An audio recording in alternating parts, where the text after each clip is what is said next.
Tem tudo que você procura aqui, né? Desde disco até roupa, camiseta, bota, coturno, alargador, piercing, tatuagem. Eu acho que o centro mesmo do rock and roll, né? O que chama a pessoa mesmo pra cá, é a diversidade das lojas aí, né? Quando eu não venho comprar roupa, eu venho trocar as peças de skate, coisa do tipo. É um escritório, é um lugar para divulgar seu trabalho, é um lugar para encontrar o pessoal das antigas. Que aqui é rock and roll, cara. Aqui é a galeria.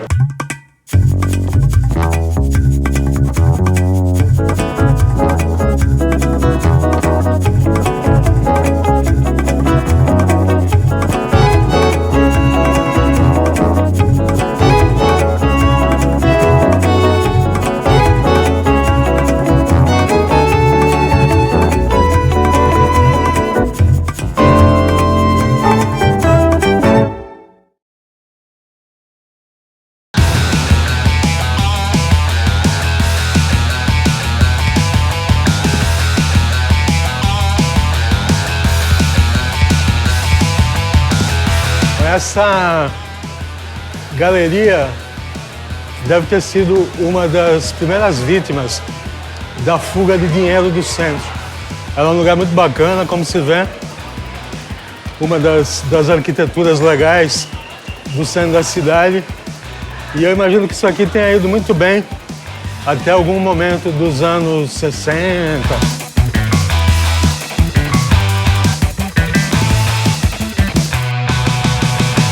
O prédio foi construído pelo arquiteto Alfredo Matias, aliás, um arquiteto que não foi valorizado à medida que ele deveria ser valorizado. O prédio foi construído em 1963, foi entregue em 63.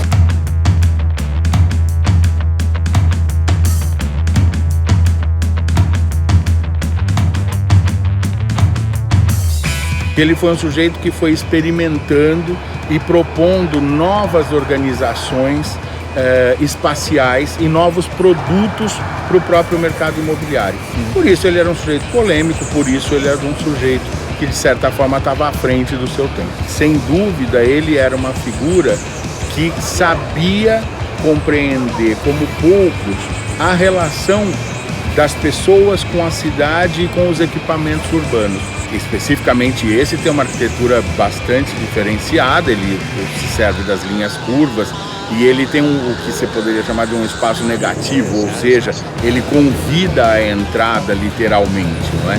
Então isso faz dele um exemplo radical, vamos dizer assim, de um dos preceitos das galerias, que é sempre convidar o cidadão a entrar, né? Ele é sempre um chamariz. E ele levou isso às últimas consequências com a forma daquelas grandes sacadas invertidas que são para dentro da galeria e não para a rua.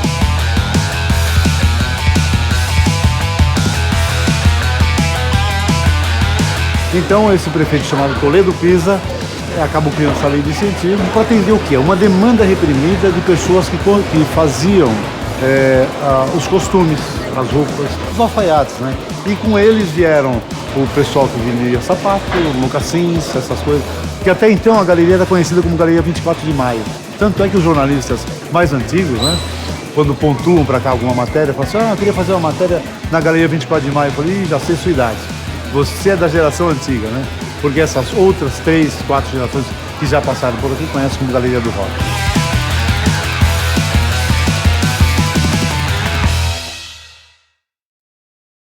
As galerias, sobretudo em São Paulo, foram um novo jeito de fazer comércio e elas são uma invenção paulistana. Isso é uma coisa bastante interessante, porque as galerias, as grandes galerias europeias, particularmente as francesas, são fechadas. Você tem na Itália algumas galerias abertas, como a Vittorio Emanuele, e nós trouxemos isso para São Paulo, e as galerias paulistanas, elas funcionaram como oxigênios da cidade. Elas foram elementos importantíssimos que marcaram a urbanização do Centro Novo, a expansão do centro de São Paulo, e ao fazer isso propuseram essa nova relação, ou seja, uma cidade muito mais voltada para a sua dinâmica, a sua complexidade comercial, de serviços, empreendedora, de riqueza. Elas simbolizam isso tudo, que foi o que marcou São Paulo até a década de 70, quando começou o que eu chamo o nosso apagão urbanístico. O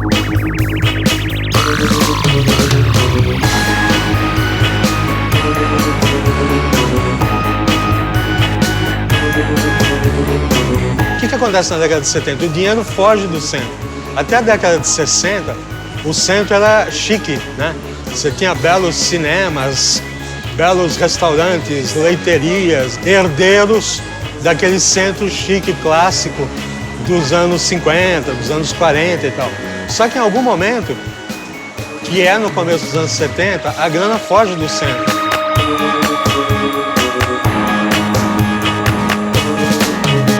Em 74, por exemplo, as notícias que a gente tem é que acima do segundo andar era o crime aqui, né? Não tinha nada. Tinha uma ou outra loja legal até essa altura aqui que nós estamos, e nos andares para cima era um lugar meio impraticável. Em 74 eu vim para a galeria com uma empresa de fotografia que eu tinha. Em 76 veio a primeira loja que tinha uma ligação com essa linha que era o Op Bop. O Op Bop não aproveitou o fenômeno que eles mesmos geraram, porque logo em seguida começaram a vir outras lojas, mas a Op Bop mudou para uma outra galeria aqui próxima do centro e não aproveitou o boom.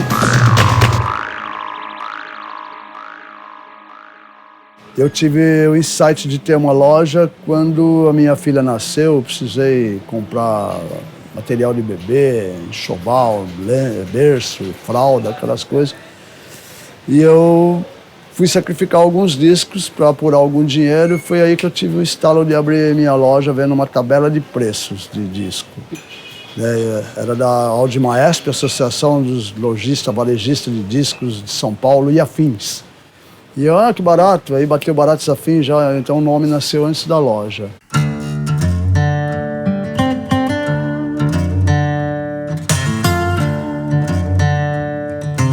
Aí cheguei em casa, falei pra minha mulher, vou abrir uma loja de disco, porque é de música que eu entendo. Quando eu abri, a Op Bop mudou daqui, ele fez um flyer e ele colocava dentro dos envelopes de disco. Quando o cara comprava o disco, embrulhava e ia um folhetinho junto anunciando o novo endereço. Então ele falava assim, devido a alguns grilos e outros baratos afins, estamos mudando daqui para melhor atendê-lo no novo endereço.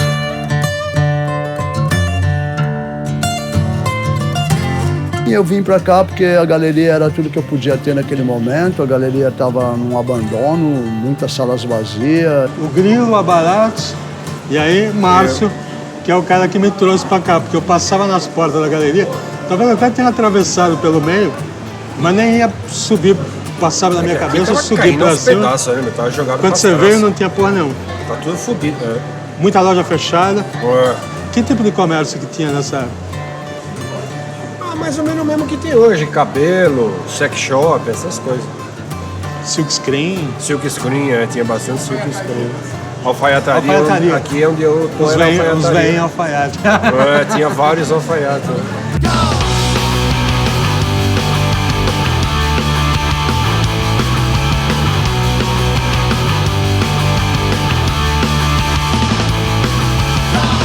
A partir de 76, a gente já está no movimento punk lá fora. Isso depois de 2, 3 anos já começou a repercutir no Brasil, né? E aí, de repente, essas lojas passaram a ter o papel de divulgar todo um novo movimento, um boom que o rock estava tendo.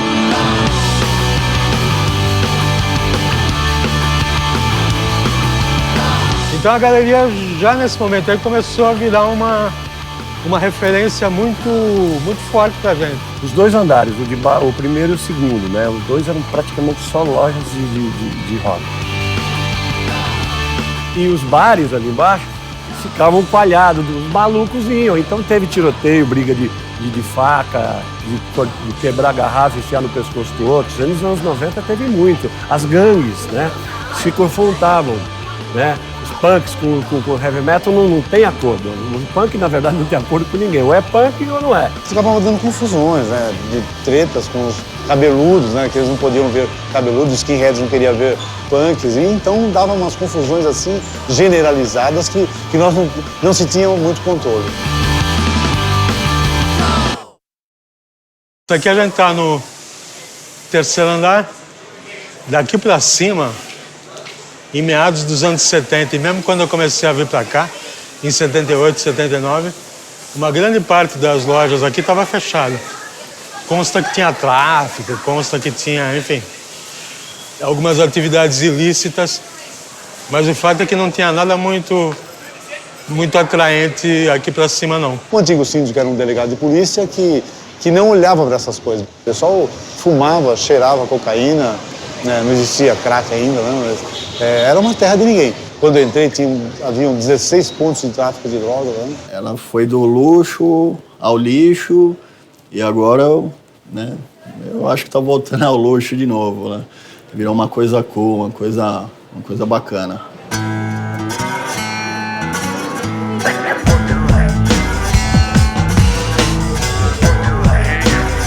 O tempo que eu tiro pra ele. Curtir música, andar de skate, motocicleta. Qual que é a parte que você gosta da galeria? De skate. Ah, e por quê? Porque eu ando de skate, eu gosto de sair. Tinha uns sons que eu não gostava que ele ouvisse. E ele tava começando a ir pela cabeça dos outros. Aí, como eu já curtia faz tempo, ia pra motoclube, a Led Slay, antigamente, a Fofinho, ele começou a curtir o mesmo som que eu. Só que ele começou a curtir um som que eu... Nem o Megadeth. Era difícil eu ouvir. Aí ele começou a ouvir e falou, rapaz, que som legal. Aí eu falei, vamos comprar essa camiseta. Aí, ó. Tem um troço que eu adoro, que é a época em que se você viesse pra cá usando uma camiseta de metal e você fosse aquilo que os metaleiros chamavam, ainda chamam de poser, né? Um cara fake que usa uma camiseta e não conhece a banda, não conhece o som da camiseta que ele está usando, esse cara podia ser fortemente admoestado, né? Então, de repente, alguém entrava aqui com uma camiseta, era cercado por alguns caras, os caras sabatinavam o dono da camiseta e falavam, você conhece essa banda aí? De onde é essa banda? Fala o nome dos discos, fala como é que é o som. E se o cara não soubesse, ele tinha que tirar, ele perdia a camiseta. Ele tinha que entregar a camiseta e ainda tomava uns pescoções para deixar de ser pose. Hoje você vê que as pessoas usam roupas, usam uma roupa de rapper, mas o cara não é rapper. Eu fui vender CD pra um cara, falei, você curte rapper? Ele falou, não. Eu falei, então me explica isso, porque você tá vestido de rapper. Ele, eu gosto do estilo, mas eu não gosto da música. Eu falei, poxa, isso é confuso isso, né? Ele, um pouco. Eu falei, não, totalmente. Isso é contraditório. Como que você não curte rap e usa roupa de rap? Eu falei, cara, eu não quero mais falar com você. Mas alguns gêneros, principalmente a partir do punk, são muito severos com a coisa de que a sua adesão a essa trincheira seja sincera e de verdade, né?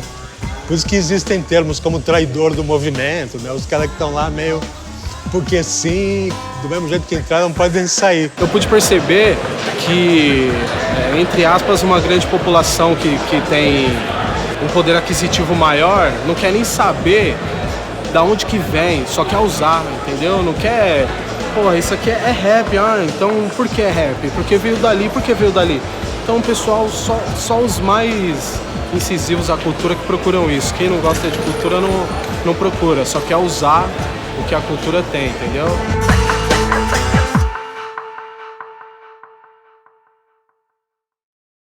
É o seu direito de ir, vir, e cada um curte o que quer, né? Então, independente.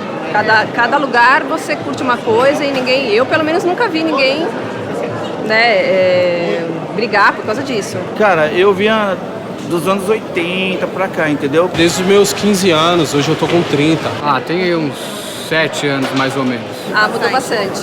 Tá melhor. Hoje tem bastante variedade, né? Tem pra todas as tribos. Antes era mais rock, antigamente, né? Você pode ver que aqui é a parte do rap, né?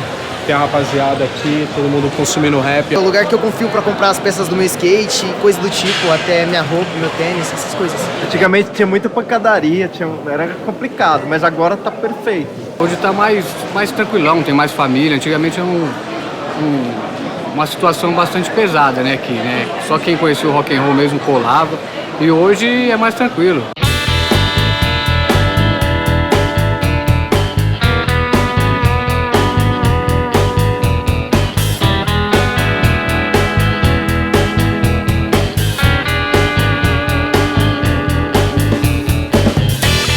galeria quase sucumbiu ao seguinte. Eu não lembro o ano, mas é o ano exatamente que marca a primeira eleição, a mobilização que levou à primeira eleição do Toninho. Na época, os administradores iam erguer uma parede, olha que loucura, iam transformar em 2 galerias, uma galeria com a frente para lá e uma galeria com a frente para cá. Isso provavelmente teria matado a galeria, porque teria roubado essa qualidade que ela tem, que é essa possibilidade de atravessar de um lado para o outro. Ela tem a permeabilidade, né, que faz com que então a pessoa circule entre a 24 de Maio e a Avenida São João. Ela tem a permeabilidade visual, porque ela tem vitrines, então ela garante uma relação interessante entre o espaço público e privado. E acho que a própria tipologia da edificação, ela é aberta, né? Ela convida, ela tem uma rua larga, então isso também é muito positivo. Quando essas galerias, elas têm essa permeabilidade física, essas ruas internas dessas galerias funcionam praticamente como uma expansão do espaço público.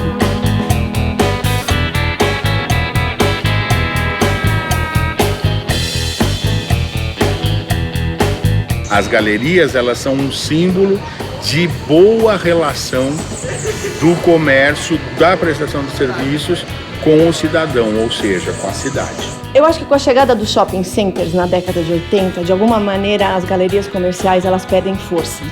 Então esses grandes empreendimentos comerciais e mais tarde imobiliários da década de 80 e 90 acabam competindo e aí no final das contas o shopping ele ganha força. Elas deixam de se multiplicar quando o centro perde o significado, quando a gente assume, a partir de meados da década de 70, do início, a gente assume um modelo rodoviarista disperso que joga o cidadão para dentro dos prédios. Ou seja, no momento em que há um processo de afastamento do cidadão com a cidade. Eu acho que essa é a característica que distingue as galerias do centro, todas as que existem, da forma moderna do shopping center. O shopping center é voltado para dentro dele mesmo. E as galerias, muito frequentemente, são uma rua de passagem, né? Então elas são agradáveis, são arejadas. Frequentemente elas são abertas para fora. Às vezes elas são abertas para o céu, né?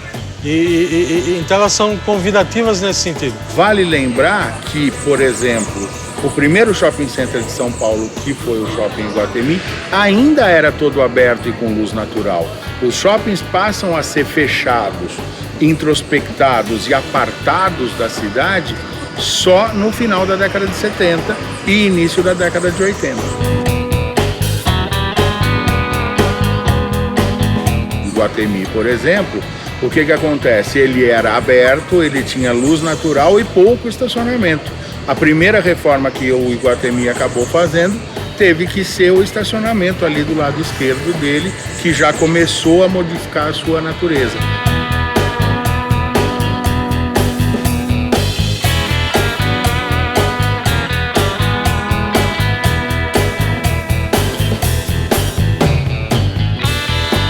Os shoppings são grandes empreendimentos que não necessariamente conversam com o espaço público, né?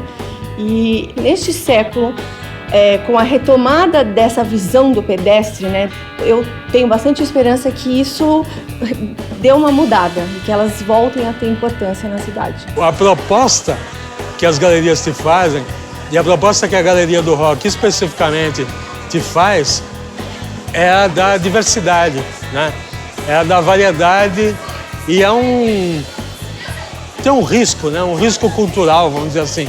Porque você acaba vendo umas coisas que você não imaginava que existissem. Você tem contato com outros tipos de pessoas e tal. Então, nesse sentido, é um shopping ao contrário.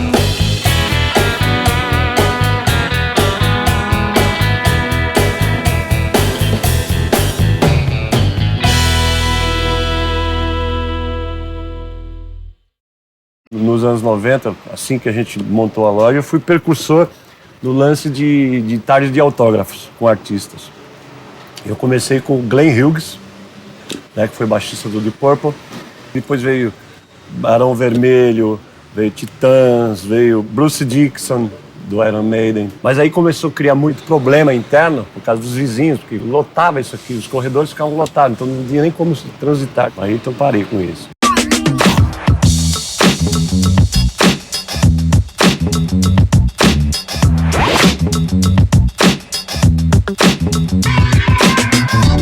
aqui é muito bom, aqui todo mundo conhece. Aqui aquela ali é bonito, aqui aquela ali é famosa, viu? A galeria ela é conhecida a nível mundial. Tem pessoa que vem de outra cidade.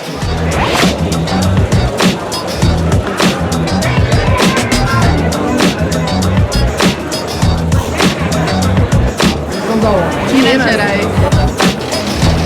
Viemos para um evento que vai ter, um evento de hip hop, na verdade.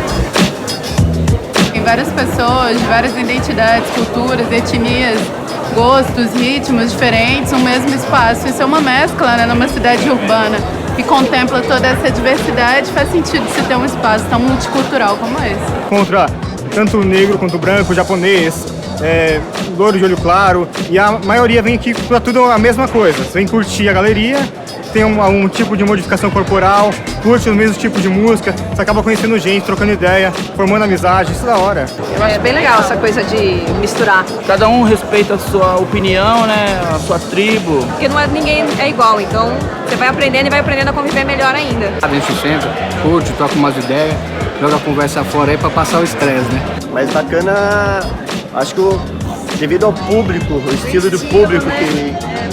O pessoal que curte bastante o rock também, tatuagem, também. Vocês gostam de tatuagem, de rock?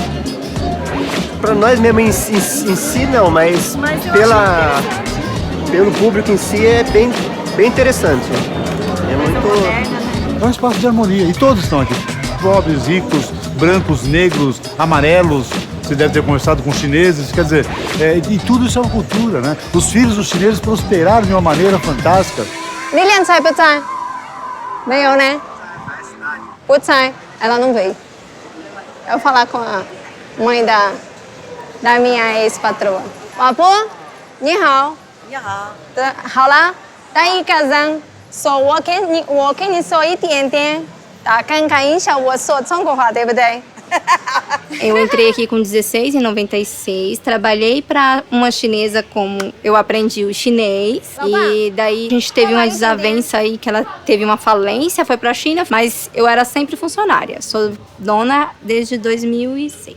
Santi Liu, tu sabe, Ma? Mas tudo tinha. Licha. Nesse andar ninguém falava português em 97, se falava chinês. Ninguém falava português aqui. Eu tenho aqui eu tenho 7 lojas. Como é que você aprendeu a falar português?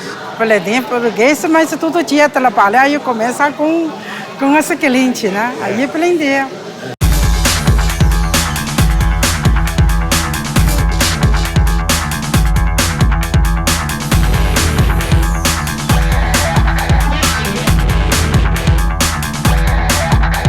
Uma coisa bonita que nós temos que levar em consideração que é o seguinte: quanto mais a cidade é usada, mais as tribos, mais os guetos, os grupos, as pessoas, os interesses convivem.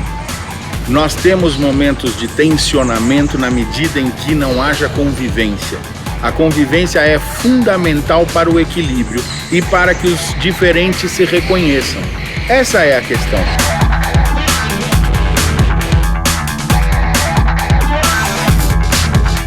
A partir do momento que você começou a chamar de Galeria do Rock, foi emitido um símbolo que significa isso, que essas tribos têm algo em comum. Tá lógico, já teve briga, já teve treta, já teve encheção de saco.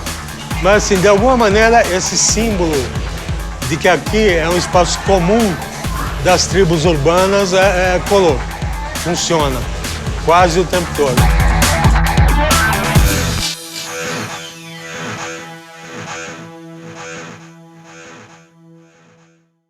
Essa que eu vou cantar, o nome dela é SP São Paulo, né? Que retrata um pouco da realidade aí de SP, né? População a milhão, sem tempo pro coração, vagando na capital, sem rumo nem direção. Eu flagro os carros, uns vêm, outros vão. Buzina, semáforo, pedestre na contramão. Uma solução para milhões de agonia. Lágrimas congelam metrópole cinza. Fria, suja, sem culpa, ingrata, castelosa, grandiosa, povoada de primata. Ira, depressão, ódio, manipulação, rosto sem feição, ser humano em manutenção. Estopim, coquetel, molotov, explosão, egoísmo sem perdão consome quem tá em vão. Isso é São Paulo não é mel. Tem puta, tem nóia, tem boy, também tem réu. Tem ladrão e polícia, tem assalto e propina. Bilhões de reais, tem alma sem vida.